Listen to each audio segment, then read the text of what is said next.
Hello friends, ଜୟ ଜଗନ୍ନାଥ, ଜୟ ଶ୍ରୀରାମ। ଆପଣଙ୍କୁ ସ୍ୱାଗତ କରୁଛି ମାଇ ଯାଜପୁର ବ୍ଲଗ୍ ଅଫିସିଆଲକୁ। ଆପଣମାନେ ଭାବୁଥିବେ ଯେ ଲଙ୍ଗ୍ ଭିଡ଼ିଓ କାହିଁକି ଆସୁନି। ଏଥିପାଇଁ ଆସୁନି, କାଲି ମୋର ଲାଇନ୍ ନଥିଲା। ଆଜି ବି ମୋର ମୁଡ୍ ହେଲାନି। ଆଉ କାଲି ଦେଖିବା, କାଲି ଯାହା ବି ହେଲେ ବ୍ଲଗ୍ ପଡ଼ିବ, କାଲି ଲଙ୍ଗ୍ ଭିଡ଼ିଓ ପଡ଼ିବ। କାଲି ଦେଖିବାକୁ ଦମଦାର ପାଇବେ। ବଢ଼ିଆ ବଢ଼ିଆ କଣ୍ଟେଣ୍ଟ ଗୋଟେ ବାଛିଛି, ବଢ଼ିଆ ତୁମ ପାଇଁ ପୁରା ହେଭି କଣ୍ଟେଣ୍ଟ ଗୋଟେ ବାଛିଛି ରଖିଛି।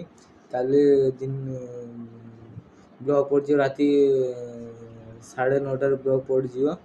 ହଉ, ଯେତିକି ରାତି 9:30 ବ୍ଲଗ୍ ପଡ଼ିବ, ମାନେ ରାତି 9:30 ମୁଁ ବ୍ଲଗ୍ ଲୋଡ଼୍ କରିବି। ଦିନ ବ୍ଲଗ୍ କରିବି, ଆଉ ରାତିରେ ଏଡ଼ିଟିଂ ସାରିକି ରାତି 9:00 ବ୍ଲଗ୍ ପଡ଼ିଯିବ। 9:30 ସରିବ, 9:30 ବ୍ଲଗ୍ କରିବି। ସେଇଟା କରିକି ଛାଡ଼ିବୁ? କୋଉଟାକୁ? ନା ସେଟା କରିକି ଛାଡ଼ିବୁ? ମୁଁ ସେଗୁଡ଼ା କାହିଁକି କରିକି ଛାଡ଼ିବି? ହେଭି କଣ୍ଟେଣ୍ଟ ଗୋଟେ ରଖିଛି କାଲିର। 6ଟାରୁ ବ୍ଲଗ୍ ଆରମ୍ଭ ହେବ, 4ଟାରେ ସରିବ, 4ଟାରେ ଏଣ୍ଡ ହେବ। ଯାହା ସବୁ ଘଟିବ ସବୁ ଡିଟେଲ୍ସ ପାଇଯିବ ଆପଣମାନେ। ରଖୁଛି, ଜୟ ଜଗନ୍ନାଥ। ଯଦି ଭିଡ଼ିଓଟା ଭଲ ଲାଗିଥିବ ଲାଇକ୍, ସେୟାର, ସବସ୍କ୍ରାଇବ୍ କରିବା। ଆଉ ଦିଲ୍ ଖୁସ୍ କରିକି ପୁରା ଭଲ କମେଣ୍ଟ ଦେବ। ଇଆଡ଼ୁ ସିଆଡ଼ୁ କମେଣ୍ଟ ଦେବନି, ଭଲ କମେଣ୍ଟ ଦେବ। ରଖୁଛି, ଜୟ ଶ୍ରୀରାମ।